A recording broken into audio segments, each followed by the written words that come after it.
Olá, boa noite. Hoje, Dia Internacional da Não Violência contra a Mulher. Nós vamos mostrar o cenário brasileiro em relação à violência e à desigualdade de gênero. A nossa convidada especial que está aqui comigo no estúdio é a Bárbara Machado. Ela é defensora pública do Estado de Minas Gerais, especialista em defesa da mulher em situação de violência. Então eu te convido a ficar comigo, o JU está começando agora.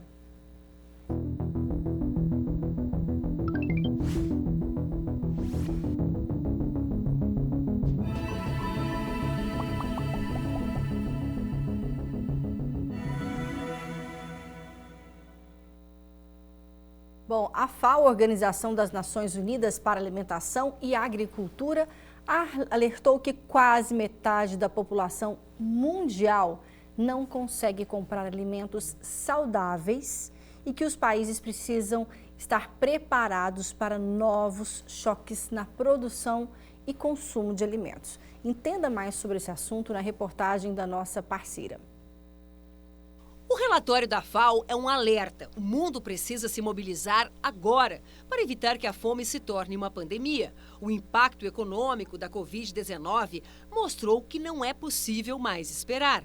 Hoje, cerca de 3 bilhões de pessoas, 40% da população mundial, não podem pagar por uma dieta saudável e que as proteja da desnutrição. Mas 1 bilhão pode enfrentar o mesmo problema se tiver a renda reduzida.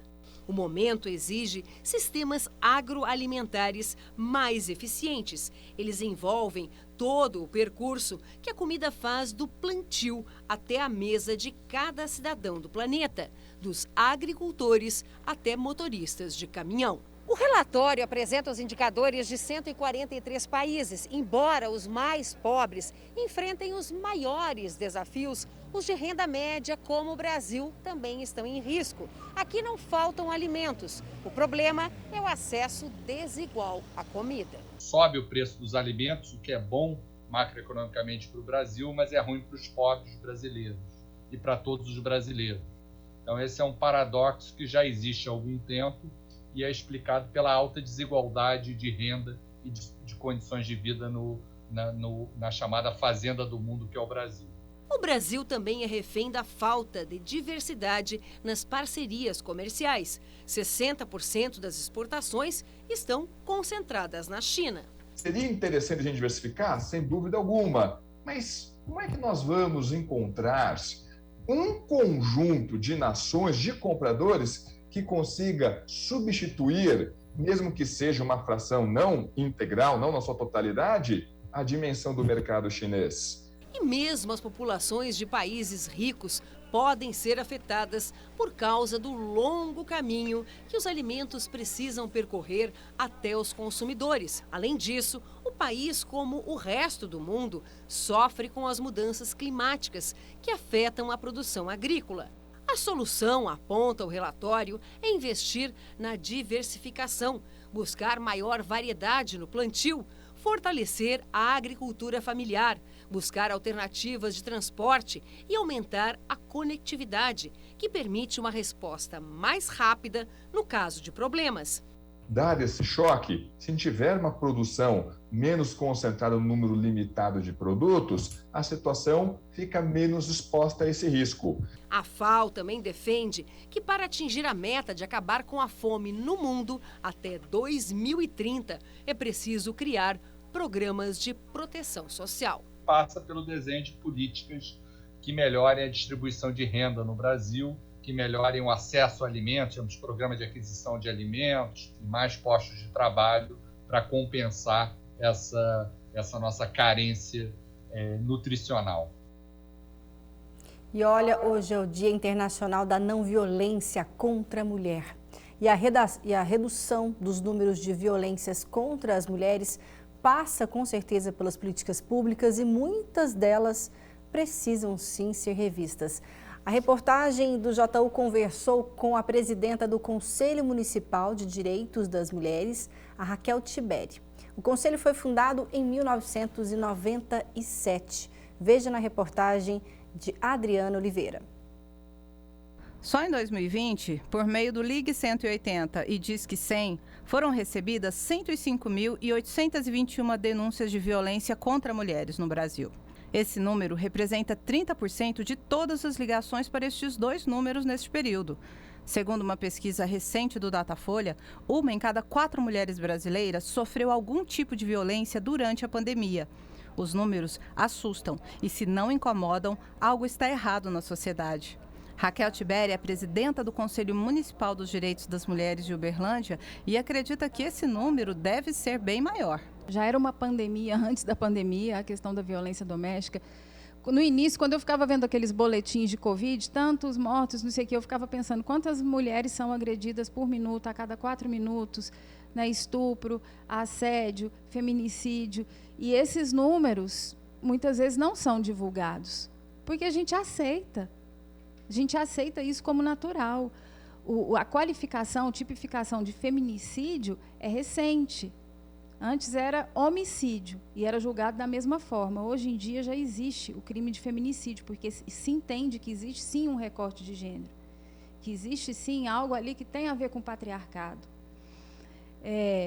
Enfim, é inaceitável, eu concordo com você que são números que a gente jamais deveria aceitar isso como nossa realidade, como algo natural. E cresceu, sim, durante a pandemia por diversos fatores, né?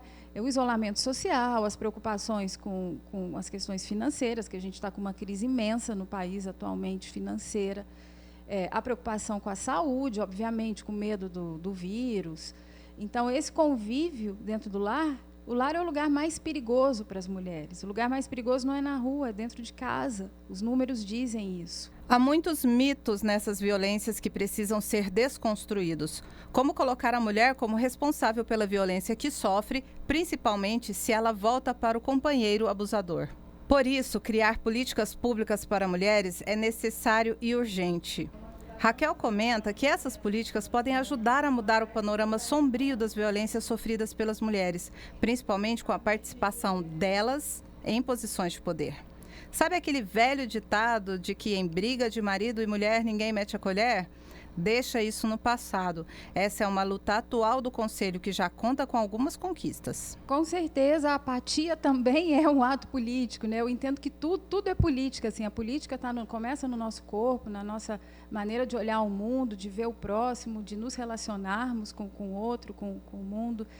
E, por exemplo, a gente está com uma campanha para que haja interferência, para que os vizinhos, para que as pessoas metam a colher no condomínio. Os condomínios se escuta muito, né? E nos bairros também, mas em briga de marido e mulher a gente deve meter a colher sim, em briga de marido e mulher a gente deve meter a polícia, se for necessário. Então, essa campanha é para que não só os síndicos, as síndicas dos condomínios se conscientizem e que isso passe também para os vizinhos, mas que as pessoas toquem a campainha, mostrem que estão ali, né, que possam fazer parte para pelo menos constranger o agressor, para pelo menos aquela mulher se sentir amparada, se sentir protegida, sentir que existe uma rede de apoio. Tivemos uma conquista aqui das vereadoras que foi proibido, a partir de agora, nomes de feminicidas em logradouros públicos. Então, isso é importante, porque muitas vezes a gente homenageia nossos algozes, né, e a memória dessas mulheres que foram mortas, que sofreram tanto, que sofreram violência de gênero, feminicídio, a gente esquece. E essa também é uma violência, é isso que o agressor quer. Talvez você tenha ouvido falar ou assistiu à série Made no Netflix, em que uma mãe solo encontrou apoio em um lugar para acolhimento de mulheres vítimas de violência. E existe um espaço desses em Uberlândia, a Casa Abrigo. Tem, gente. Não é igual a da série, já aviso assim. Não tem todo aquele acolhimento com lojinha, com roupas, não sei o quê, mas existe um espaço. Só que tem uma série de regras para o encaminhamento, somente a delegacia encaminha, e se já tiver um registro, um segundo registro, uma ocorrência de realmente risco de morte. Então, situações, por exemplo, de violência psicológica, que são gravíssimas, não acontece, não tem esse acolhimento.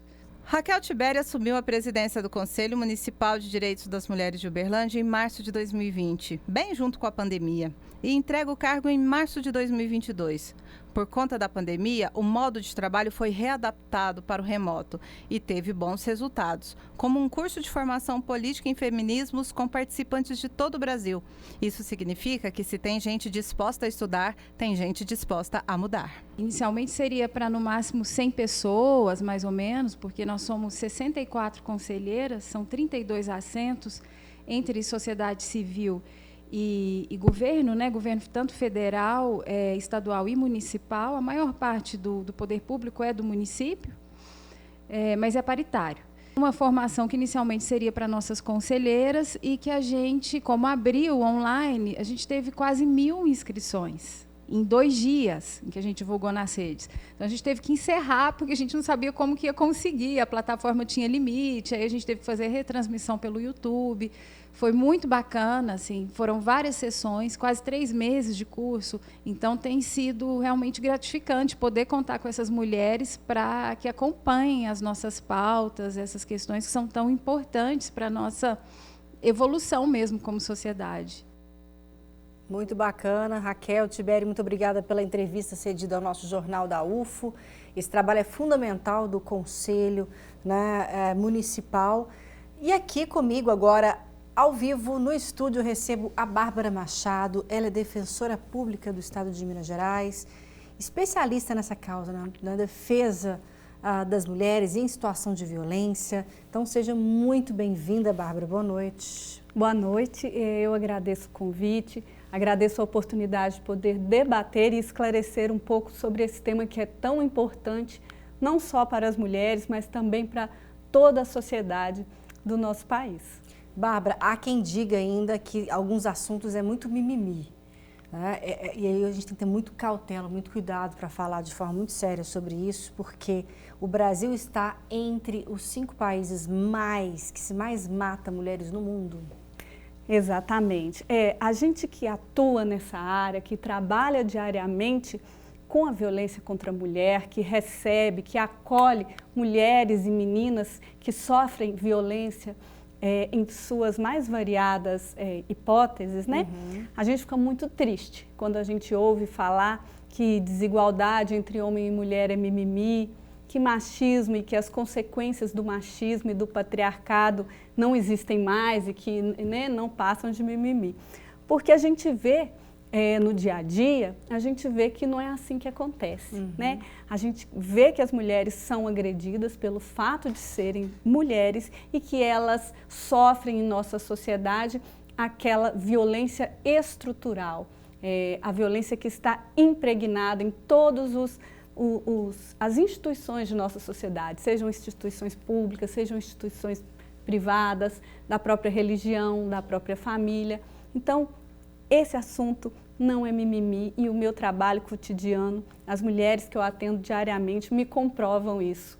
Bom, ter uma data específica, né, o Dia Internacional da Não Violência contra a Mulher, é mais uma data para a gente lembrar das consequências também dessa violência que atinge toda a sociedade. Aí nós estamos falando de mulheres, como você disse, desde tenra idade, de crianças até a fase adulta e pós, porque quando a gente fala de violência contra a mulher, eu gostaria agora que você nos ajudasse a entender quais são os tipos de violência que essa mulher pode sofrer ao longo da vida. Certo. A mulher ela pode sofrer as mais diversas formas de violência. A Lei Maria da Penha ela nos traz um norte sobre essas formas de violência. Então, ela prevê 5 formas de violência que a mulher pode sofrer. A violência psicológica, a violência moral, a violência física, a violência sexual e a violência patrimonial. A violência psicológica seria aquela violência que causa dor, sofrimento naquela mulher, né? E essa baixa autoestima em muitos casos, né? Exatamente. Depressão. E muitas vezes ela acaba por desenvolver ali síndrome do pânico, depressão, né? Crises de ansiedade. Então, são uma forma de violência que não é visível, mas que muitas das vezes ela traz consequências extremamente graves e até mais graves do que uma violência física, né? Então, existe a violência psicológica. E, recentemente, houve uma conquista legislativa, porque ela era prevista como forma de violência na Lei Maria da Penha, mas ela não era prevista como crime. Recentemente, esse ano, nós tivemos a conquista de trazer como uma conduta tipificada como crime a violência psicológica contra a mulher. Então, foi, de certa forma, um avanço legislativo na proteção da mulher. A violência moral é aquela violência que causa a diminuição daquela mulher, que ataca a sua condição moral na sociedade, né? Que vai desqualificar aquela mulher. Então, vai chamar de prostituta, né? Vai falar que ela é uma péssima mãe, e assim, que está estreitamente ligada também com a violência psicológica. A violência física é a mais visível, né? É a que deixa marcas, é um tapa, como eu já atendi mulheres arranhadas com garfo, mulheres que levaram tanto que tiveram crânio quebrado, maxilar quebrado, braço quebrado, mordidas, queimaduras. Meu Deus. Então, das mais diversas formas. Até né? imaginar os seus atendimentos no seu dia a dia deve ser casos muito chocantes, né? Você tem realidades muito diferentes. E é essa realidade que atesta que a violência contra a mulher não é mimimi, né? Então, nós temos, sim, casos muito chocantes. E a violência física, né, ela é combatida. Então, assim, nas pesquisas, né, em tese, a sociedade, ela condena a violência contra a mulher. Então, tem uma pesquisa que aponta que quando você pergunta, é correto bater em uma mulher, causar uma violência física? Não, mas eles só identificam como forma de violência aquela violência que deixa marcas, que deixa sequela. E, ao mesmo tempo, essa mesma pesquisa, ela questionou, se a mulher tivesse agido de outra forma, ela poderia ter evitado que o homem a agredisse? E a resposta é sim, né? Grande parte de sim. E o que a gente conclui, Como né? se a mulher tivesse provocado aquela situação. Exatamente, é que a mulher é a culpada pela agressão que ela sofre. Né? Então, isso é uma forma de culpabilizar a mulher pelas violências que ela sofre. E isso é muito comum na violência sexual. E aí a gente passa para a violência sexual, que é qualquer forma de violência que atente contra a liberdade sexual daquela mulher. O estupro, né? Um assédio, ou às vezes veicular também nudes, né? Imagens de conteúdo sexual. Então, aí nós temos a violência sexual. E, por fim, a violência patrimonial, que também é muito comum, né? Que é a destruição do patrimônio daquela mulher. A gente vê muitos casos também, por exemplo, às vezes tem uma conta conjunta, o agressor, ele bloqueia aquela conta, ele quebra cartão de crédito, ele quebra celular. Ou retira todo o dinheiro da conta, deixa Tira a pessoa todo sem o dinheiro da conta, ou priva a mulher de usufruir daquele patrimônio construído. Então, ele tira a mulher de dentro de casa e proíbe ela de continuar residindo no imóvel. Então, às vezes, ela sai com os filhos e não tem para onde ir, né? E fica aí sofrendo aí, a violência patrimonial, porque ela não vai ter condições, muitas vezes, de sustentar, porque tem a dependência econômica. Olha só, a gente ainda falando sobre mobilizações de hoje, até o dia 10 de dezembro, acontece a campanha mundial 16 dias de ativismo pelo fim da violência contra as mulheres. Não se cale. Uberlândia faz parte dessa ação, com atividades coordenadas pela ONG SOS Mulher e Família, que atua na cidade há 24 anos. A presidenta da ONG, a Yara Magalhães, fala sobre esse assunto com a gente, então confira na reportagem. E venho aqui fazer um convite a vocês, para que vocês acompanhem, a partir do dia 25 de novembro, 16 dias seguidos. Essa campanha, ela é mundial, e o nome dela é 16 dias de ativismo pelo fim das violências às mulheres. Não se cale. E no Brasil essa campanha começa em 2013. E ela é uma homenagem, né, as mulheres que foram mortas em 1961, 3 mulheres na República Dominicana, por protestarem contra o regime ditatorial. E como é que vai ser aqui em Uberlândia? Aqui em Uberlândia, a rede de proteção às mulheres é uma rede composta por várias entidades, por vários projetos. Essa rede vai divulgar esses 16 dias de ativismo. E nós estamos fazendo isso aqui. Em nome da SOS, eu convido vocês a acompanharem esses 16 dias. Porque, principalmente no Brasil, que a violência contra as mulheres, essa violência tem cor, ela tem raça, ela tem gênero e essa violência tem classe. Então, nós, nos 16 dias, a partir do dia 25, nós da SOS, vamos colocar nos nossos stories, fiquem de olho lá, cada espaço e o projeto dessa rede que abraça, que acolhe, que protege as mulheres na cidade de Uberlândia.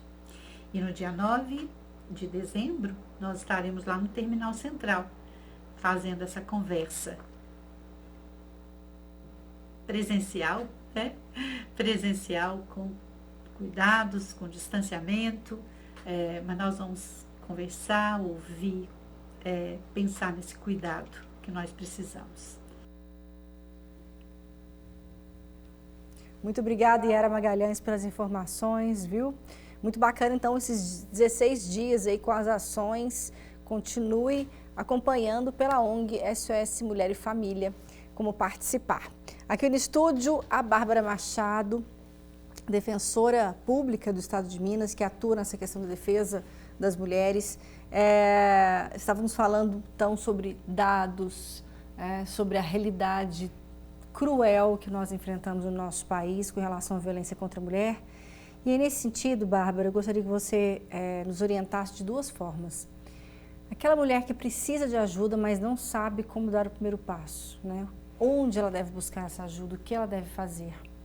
E numa segunda situação, quem está de fora e vê uma mulher também passando por uma situação de violência, né? Também como ajudar, onde também procurar ajuda. A Lei Maria da Penha, ela é considerada pelas Nações Unidas a 3ª melhor lei do mundo em termos de proteção da mulher. E o que é interessante é que ela trouxe não só questões de punição, ela trouxe questões de prevenção e também mandamentos para o Estado em suas 3 esferas, então União, Estados e municípios. Ela trouxe mandamentos de que o Estado implemente ações afirmativas que significam equipamentos efetivos para acolher aquela mulher. Então, em Uberlândia, nós temos uma rede de proteção. E eu posso dizer, como componente dessa rede, que Uberlândia é privilegiada. Nós temos uma rede interessante, uma rede com bastantes equipamentos, compostos com bastantes equipamentos que podem acolher essa mulher. Então, em Uberlândia, nós temos a Casa da Mulher, que é composta pela Prefeitura Municipal, que tem o acolhimento psicossocial, tem a Delegacia da Mulher e tem a Defensoria Pública, que é o local onde eu atendo. Nós temos também uma ONG, que é o SOS Mulher, que é uma ONG muito tradicional e já consolidada em nossa cidade, com um histórico de apoio psicológico, de apoio psicossocial para essas mulheres. Né? Temos também o Conselho, temos aí CASO, que administra a Casa Abrigo, então nós temos a Casa Abrigo para acolher as mulheres que estão em risco de morte. Então, o que a gente aconselha é que essas mulheres busquem conhecer essa rede, busquem conhecer os equipamentos que têm à sua disposição, porque em Uberlândia a rede está equipada para recebê-la. Então denunciem, também, né, vão à polícia, exatamente, vão à polícia, denunciem, procurem a Defensoria Pública, procurem se informar por seus direitos, porque muitas mulheres, às vezes, têm medo, um medo de perder uma guarda de um filho, um medo de perder direitos sobre um imóvel se sair de casa. Então, isso não é verdade, né? Não é isso que vai indicar o que vai acontecer no processo de partilha de bens. Então, que a mulher se informe, que as pessoas se informem e conheçam a rede municipal de proteção à mulher e que incentivem, né, mulheres e homens também, que incentivem essas mulheres a sair dessa situação de violência, né? Assim, é uma situação sempre delicada, porque é difícil conscientizar a mulher, né, de que ela está numa situação de violência e pode sair dessa situação. Então, quem está de fora também, esse olhar cuidadoso de acolhimento, uma conversa pode ajudar muito, né? Com certeza, é sempre importante ter um olhar acolhedor, um olhar de não julgar, né? E conscientizar aquela mulher que uma vida sem violência é um direito dela, né? Que a vida pode ser, abrir outras portas para ela, que não da violência, da opressão. É isso que a gente sempre diz. Muito bom. E, Bárbara, muito obrigada, então, já pela sua participação. E tem algumas reportagens que a gente vai exibir no nosso jornal, mas importantíssimo o seu trabalho na Defensoria Pública. E em seu nome, eu gostaria também de parabenizar todos que trabalham junto com você, viu?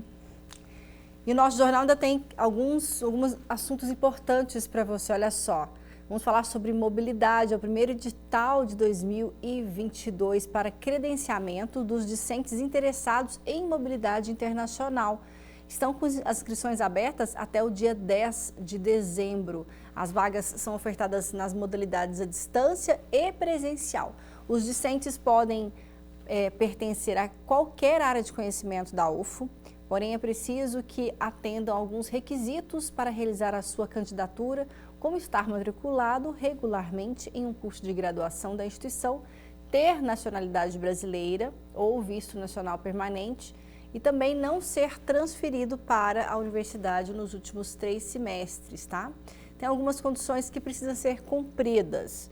Após também esse período, você pode buscar informações sobre esse assunto já na página da Diretoria de Relações Internacionais. Lembrando, então, que até o dia 10 de dezembro, fique atento aos prazos. Mais informações também pelo e-mail internacional@ufo.br. Agora vamos ficar por dentro também de um seminário internacional promovido pelo Instituto de Geografia da UFO, através do programa de pós-graduação em Saúde Ambiental e Saúde do Trabalhador. Quem traz as informações é a repórter Adriana Oliveira.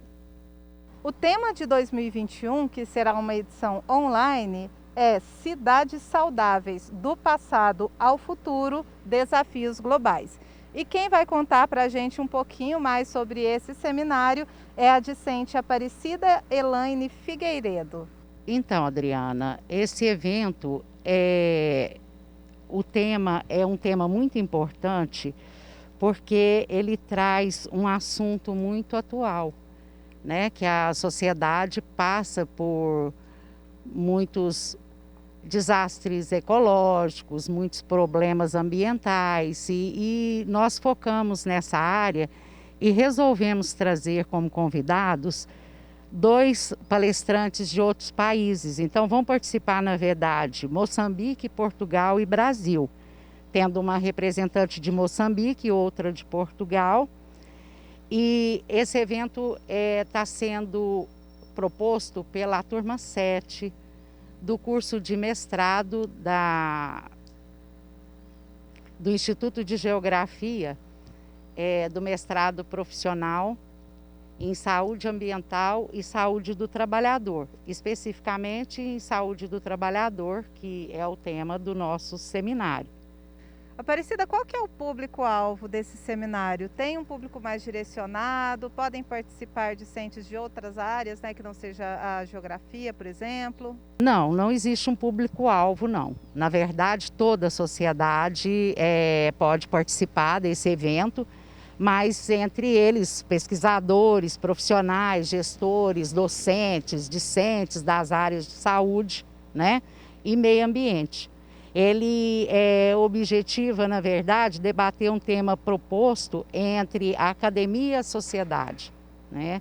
Estimulando as pesquisas na área e possíveis intervenções práticas mesmo nesse sentido. Então é isso aí, o seminário acontece nos dias 1º e 2 de dezembro e o link para inscrição você vê aqui na sua tela. É com você, Patrícia. Bom, muito obrigada pelas informações, Adriana. Bom, e aqui no nosso JU, todo o conteúdo você pode rever pelo nosso canal oficial no YouTube. Basta você colocar Jornal da UFO. Essa e outras edições. Então, eu me despeço mais uma vez da Bárbara Machado. Muito obrigada pela sua participação, viu, Bárbara? Eu que agradeço a oportunidade e desejo que todas as mulheres busquem uma forma de viver sem violência, porque isso reflete na família, nos filhos e em toda a sociedade. É essa sociedade que nós queremos. Obrigada, viu? O JU fica por aqui. Mais uma vez, muitíssimo obrigada pela audiência. Amanhã eu te espero, então cuide-se. Tchau, tchau.